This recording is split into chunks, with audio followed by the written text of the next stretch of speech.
जय श्री राधे कृष्णा। राधे राधे दोस्तों। जब भी हम हिंदू धर्म में पूजा तथा पूजा घर की बात करते हैं या फिर लड्डू गोपाल की बात करते हैं तो दोस्तों, घर घर में काफी सारे लोग जो भी कृष्ण भक्त होते हैं वह सभी अपने घर में लल्ला को जरूर रखते हैं। हर घर के मंदिर में प्रायः लड्डू गोपाल देखने को मिलते हैं। पर कुछ लोग शुरुआत में तो भगवान को स्थापित करने के नियम का पालन करते हैं, लेकिन धीरे धीरे बाद में नियमों को अनदेखा कर देते हैं। दोस्तों, अगर आपके घर पर लड्डू गोपाल है तो लड्डू गोपाल की सेवा के अलावा रोजाना के कामों में भी कुछ नियमों का पालन करना आपका धर्म बनता है।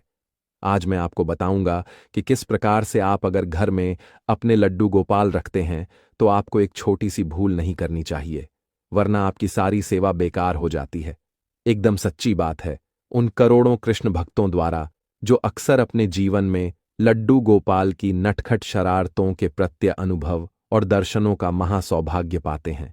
जैसे कोई छोटा सा मासूम बच्चा हो और आप उसको पिट दे, लेकिन फिर थोड़ी देर बाद आप उसे प्यार से बुलाए तो वह अपनी मां को भूलकर आपके पास खिलखिलाते हुए चला आता है।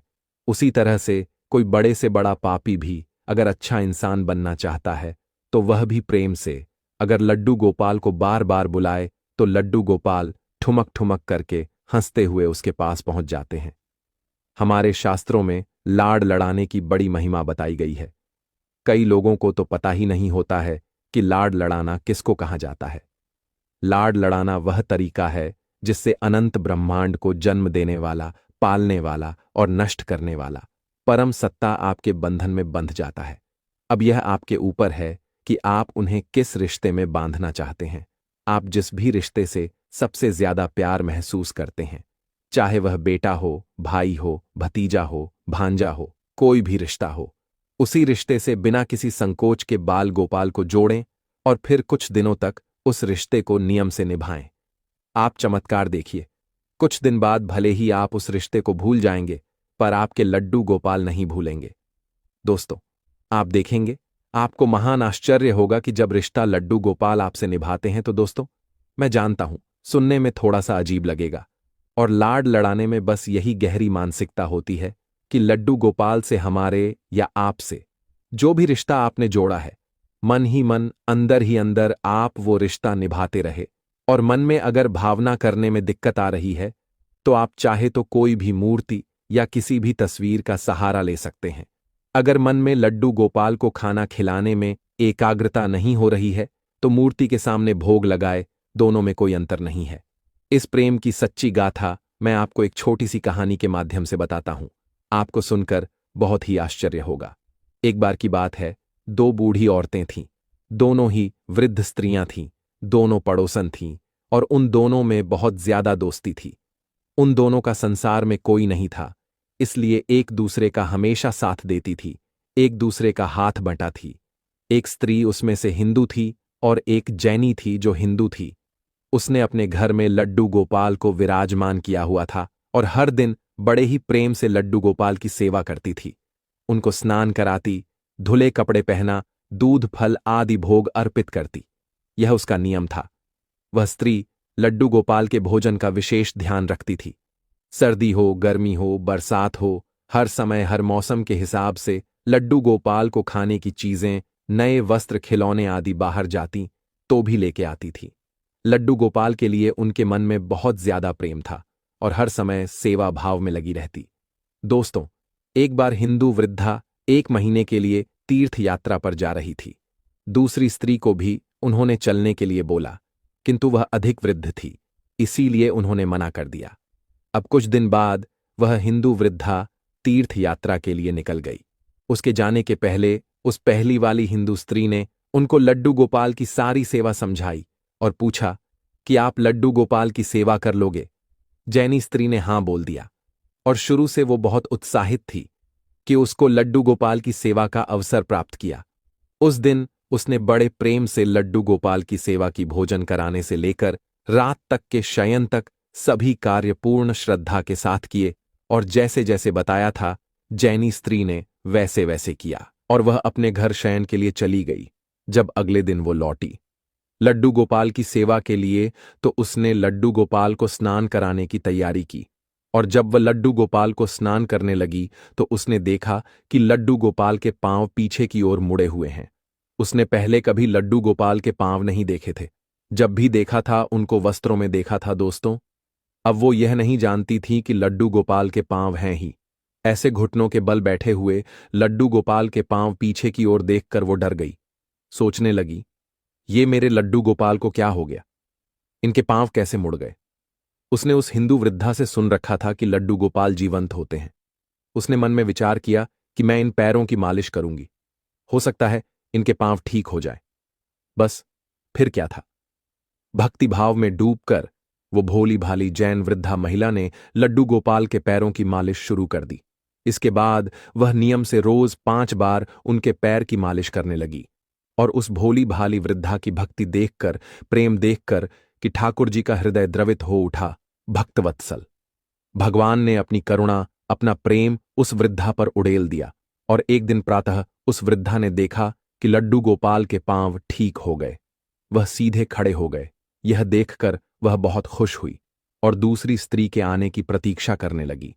कुछ दिन बाद जब दूसरी वाली स्त्री, जो हिंदू स्त्री थी, वह आकर के लड्डू गोपाल के उसने दर्शन किए तो डर गई और रोना शुरू कर दिया और अचंभित हो गई और पूछा कि मेरे लड्डू गोपाल कहाँ गए? यह सुनकर जैन ने उनको सारी बात बताई और यह बात सुनकर कि वह वृद्ध स्त्री सन्न रह गई और उनको लेकर के अपने घर आ गई। वहां जाकर उसने देखा कि लड्डू गोपाल मुस्कुरा रहे थे। वो लड्डू गोपाल के चरणों में गिर पड़ी। अब वो बोली, हे गोपाल, आपकी लीला निराली है। मैंने इतने वर्षों तक आपकी सेवा की किंतु आपको नहीं पहचान सकी। तब उस जैन वृद्धा से बोली कि तू धन्य है।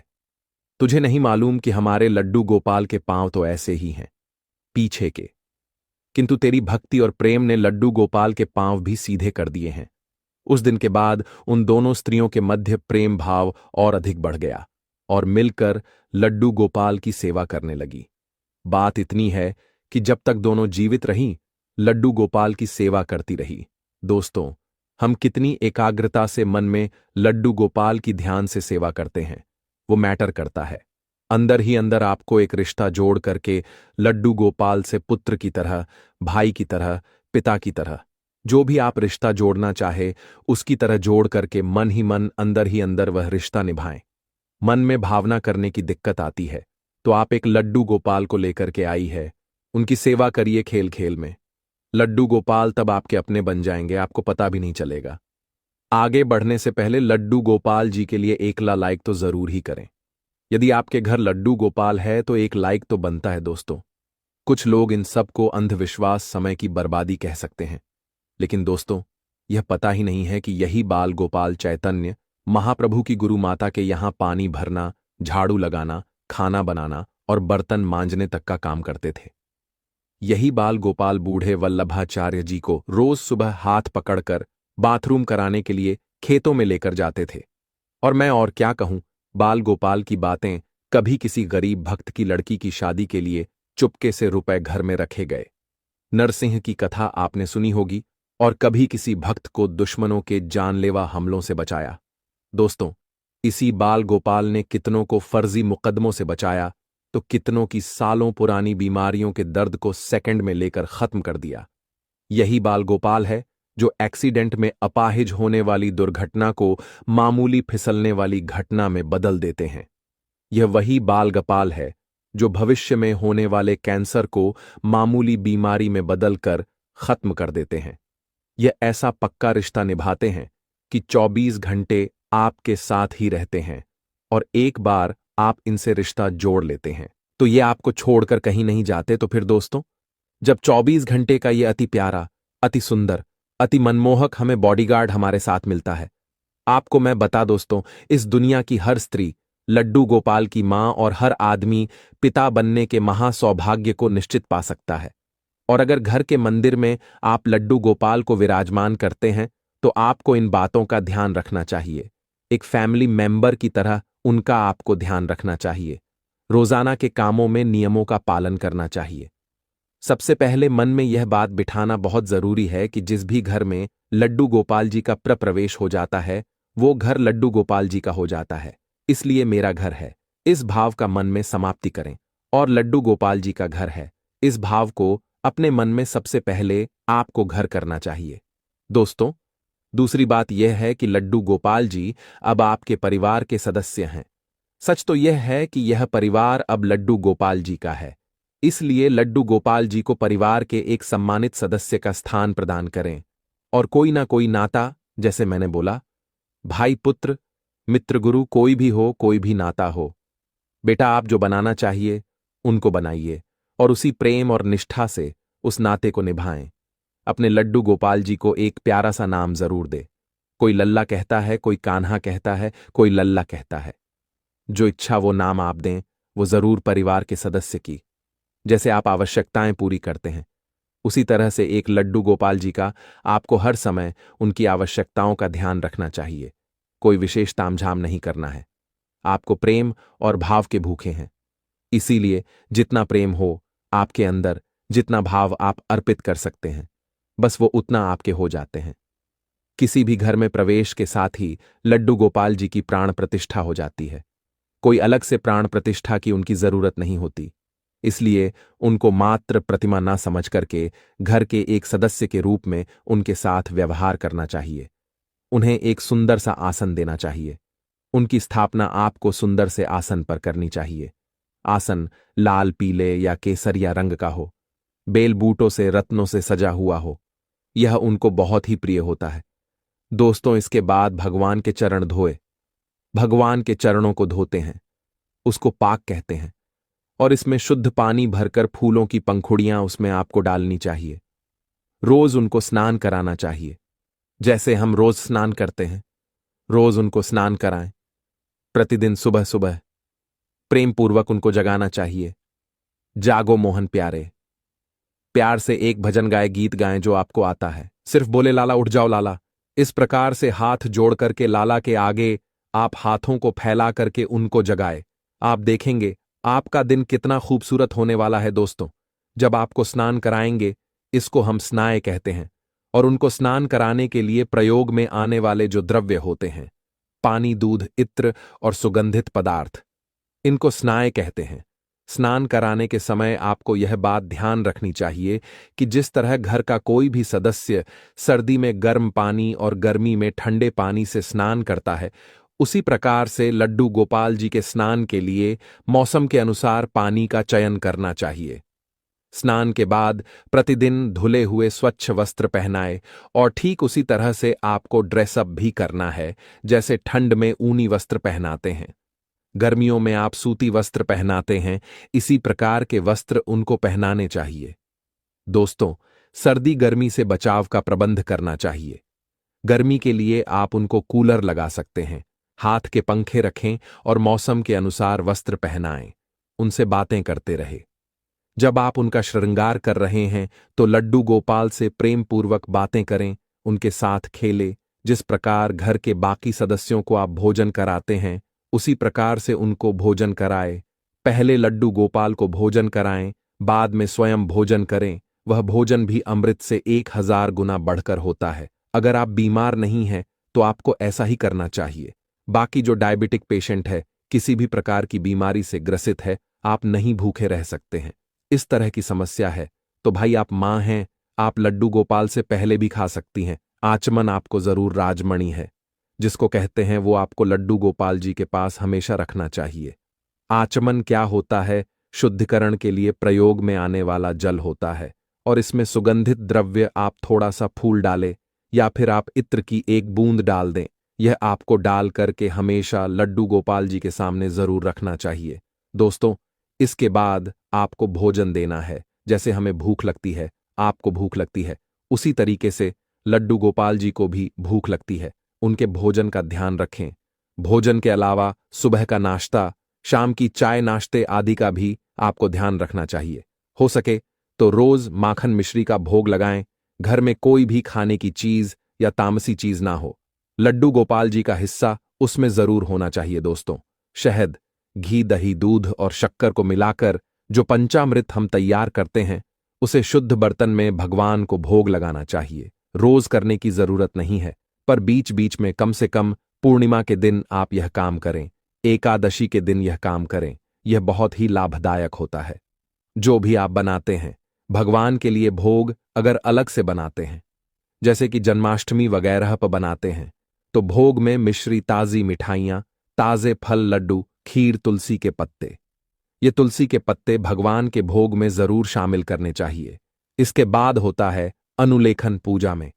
आप जो भी चीजें चढ़ाते हैं, जैसे दुर्बा, कुमकुम, चावल, अबीर, अगर सुगंधित फूल, शुद्ध जल, धूप, दीप आदि, इन सभी चीजों को अनुलेखन कहा जाता है। इनसे आप लड्डू गोपाल का श्रृंगार करें। श्री कृष्ण की पूजा में सुगंधित व ताजे फूलों का बहुत बहुत महत्व होता है, इसलिए शुद्ध और ताजे फूलों का आपको जरूर प्रयोग करना चाहिए। दोस्तों, बहुत सारे पेड़ों के अच्छे गोंद और अन्य सुगंधित पदार्थों से बनी धूप या अगरबत्ती भगवान श्री कृष्ण को बहुत प्रिय मानी जाती है और इसको आपको रोज जलाना चाहिए। चांदी हो, तांबा हो, मिट्टी हो, इन किसी भी चीज के बने हुए दिए में गाय का शुद्ध घी डालकर भगवान की आरती कम से कम शाम के समय आपको विधि विधान पूर्वक जरूर उतार चाहिए। वास्तव में नियम यह होता है कि आप जब सुबह श्रृंगार करें, उसके बाद आप आरती करें। अगर नहीं कर सकते, कम से कम दोनों हाथों को फैलाकर आरती का भाव करके उनकी श्रृंगार आरती आपको जरूर करनी चाहिए। दोस्तों, दिन भर आप लड्डू गोपाल जी को खिलौने से खिलाए। जैसे उनको बाहर घूमने जाते हैं, तो कभी कभी लड्डू गोपाल को अपने साथ घुमाने के लिए ले जाए।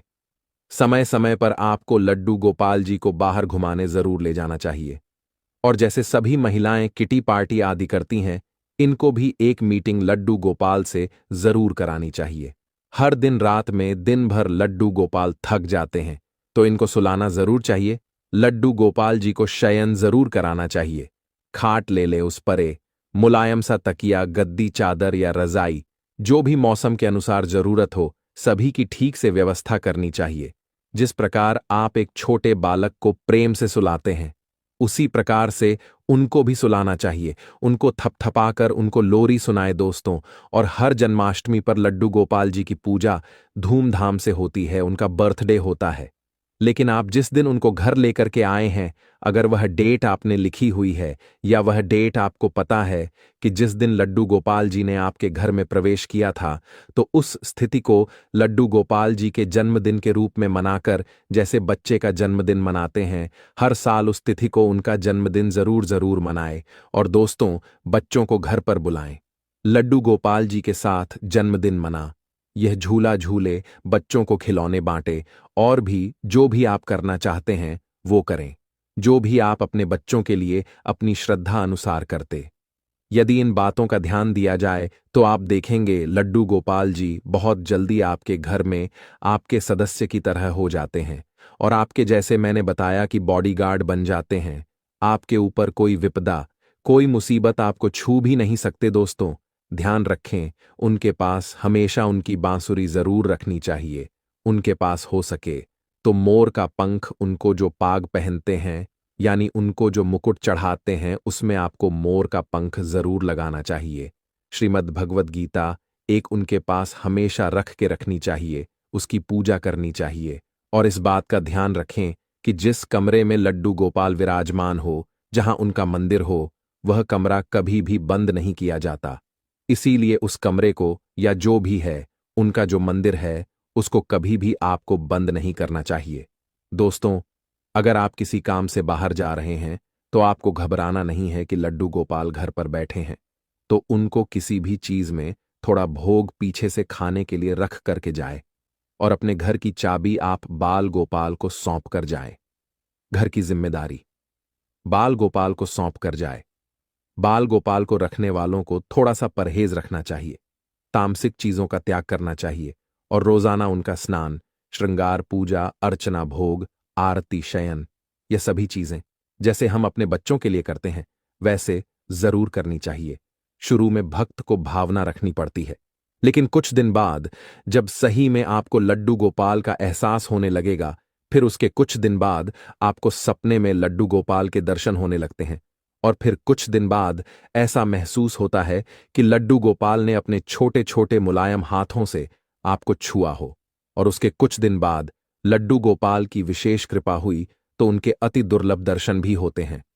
तो दोस्तों, बस आपका थोड़ा सा समय, जिसमें आप प्रेम पूर्वक उनके साथ खेले कूदे और बदले में वह इतना कुछ देते हैं कि झोली छोटी पड़ जाती है। घर की गरीबी दूर करने के लिए, दुर्भाग्य से मुक्ति के लिए भगवान विष्णु, उनके अवतार की पूजा हम करते हैं और उन्हीं में से श्री हरि की पूजा से देवी लक्ष्मी भी प्रसन्न होती है। दोस्तों, अभी तक वीडियो लाइक नहीं किया तो वीडियो को लाइक करके कमेंट सेक्शन में जय श्री राधे कृष्णा पूरी श्रद्धा के साथ अवश्य ही लिखें। विष्णु जी और उनके अवतार कौन कौन से हैं? श्री राम जी, श्री कृष्ण जी। इनकी पूजा में एक बात का खास तौर पर आपको ध्यान रखना चाहिए। जब भी हम श्री कृष्ण की पूजा करें, मैं स्नान दान की बात नहीं कर रहा हूं। जब स्नान आदि करेंगे तो आप उनको अच्छे से स्नान कराएंगे। बाकी जब आप भगवान के दर्शन करें तो उनकी पीठ के दर्शन आपको कभी नहीं करने चाहिए। दोस्तों, ऐसा माना जाता है कि इनकी पीठ पर अधर्म का वास होता है। पीठ के दर्शन ना करने के संबंध में भगवान विष्णु के अवतार श्री कृष्ण भगवान की एक बहुत ही प्रचलित कथा है कि जब श्री कृष्ण जरासंध से युद्ध कर रहे थे, तब जरासंध का एक साथ ही असुर कालेवन भी भगवान से युद्ध करने के लिए पहुंचा। कालेवन श्री कृष्ण के सामने पहुंचकर उनको पकारने लगा। तब श्री कृष्ण वहां से भाग निकले और रणभूमि से भागने की वजह से आपको पता होगा कि श्री कृष्ण भगवान का एक नाम रण छोड़ भी है। जब श्री कृष्ण भाग रहे थे तो कालवन भी उनके पीछे पीछे भागने लगा और जैसे भगवान रणभूमि से भागे, क्योंकि काले धन के पिछले जन्मों के पुण्य बहुत अधिक थे और श्री कृष्ण किसी को भी तब तक सजा नहीं देते जब तक कि पुण्य का बल शेष रहता है, और कृष्ण जी की पीठ देखते हुए कालवन भागने लगे। इससे उनका अधर्म बढ़ने लगा, क्योंकि भगवान की पीठ पर अधर्म का वास होता है। उनके दर्शन करने से अधर्म बढ़ता है।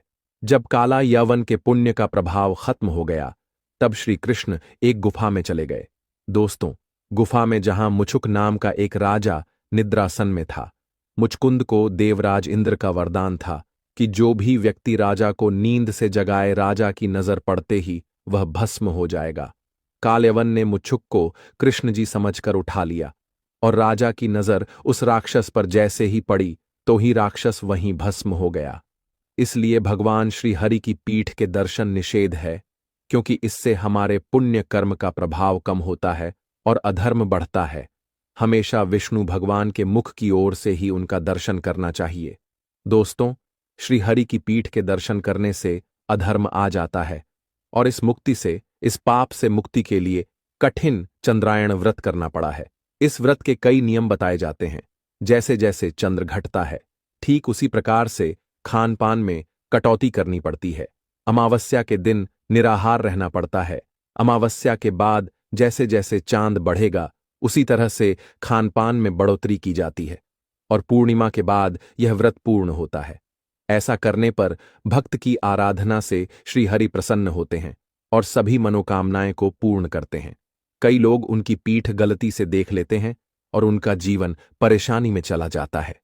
इसीलिए लड्डू गोपाल का पीछे का हिस्सा गलती से भी नहीं देखना चाहिए, नहीं तो आप हमेशा परेशान ही रहेंगे। पीछे का हिस्सा बंद आंखों से उनका साफ कर दें। हाथों की सहायता से अगर आप स्नान करा रहे हैं तो उनके पीछे का हिस्सा मत देखना दोस्तों। इसलिए कोशिश करें ऐसा व्रत करने की नौबत ही ना आने दें आपको। विष्णु भगवान के किसी भी प्रतिरूप की, चाहे वह लड्डू गोपाल हो, आपको कहीं लल्ला हो, कृष्ण भगवान हो, कहीं पर भी श्री राम जी हो या विष्णु भगवान का मंदिर हो, उनके पीठ के दर्शन ना करें दोस्तों। जोड़ लीजिए, यह खूबसूरत सा रिश्ता हर इंसान अकेला है और जरूरत के वक्त यह कृष्णा ही है। हमारे बाल गोपाल ही हैं जो हमेशा हमारे साथ होते हैं।